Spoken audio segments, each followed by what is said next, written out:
All right, welcome back everyone. Dr. Ben, not a real doctor here.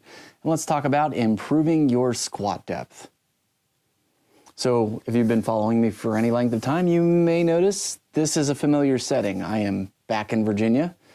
Just real quick update on me and Lauren. We found a long-term place to stay. So we're back in town grabbing our stuff and driving it back out to Colorado. All right, having said that, let's get on to the meat and potatoes of this video. Squat depth is something that a lot of people struggle with, partially because we don't spend a lot of time not in seats. We don't sit on the floor very often. So over time, our muscles and joints sort of tighten up and they don't have the same range of motion that they should in order to get into a deep squat position. There are ways you can sort of force it with resistance and heavy squatting and blah, blah, blah. But there's also a way that you can do this where you just assume the position and hold it for a while until your body starts to adapt.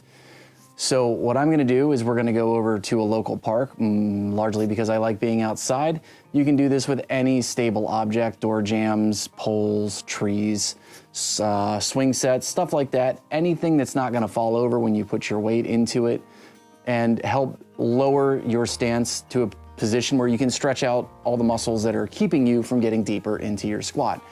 So let's head over to the local park and I will show you what I'm talking about here.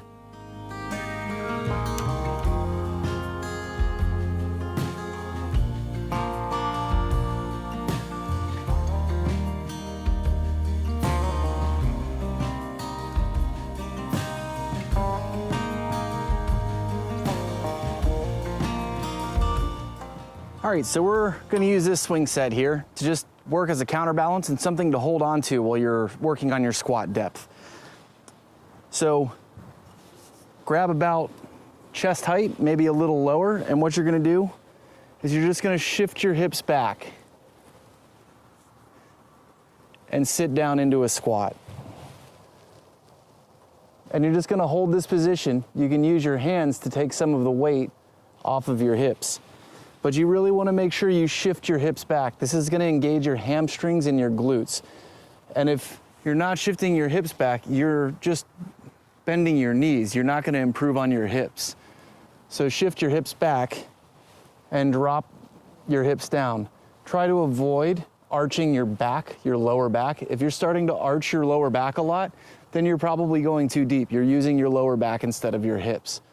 So go down until you find a spot where your glutes are working to hold you up, your hamstrings are working to hold you up, and you're just gonna stay here for a little while. Hold the position. Use your hands to take as much weight as you need to.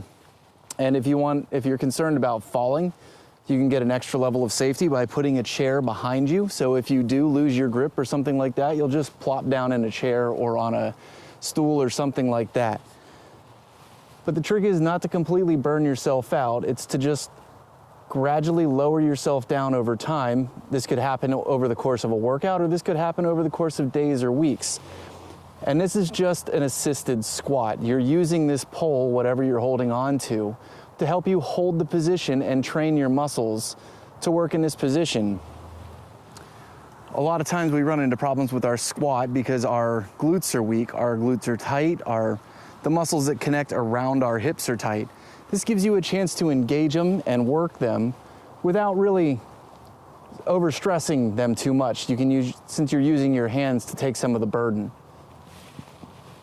And you can do this every day, and over time, gradually drop your weight. Now, eventually you're gonna wanna find a balance point so that you're doing a normal squat and not an exaggerated squat, where your feet are further out and your hips are comfortable dropping down into a full squat.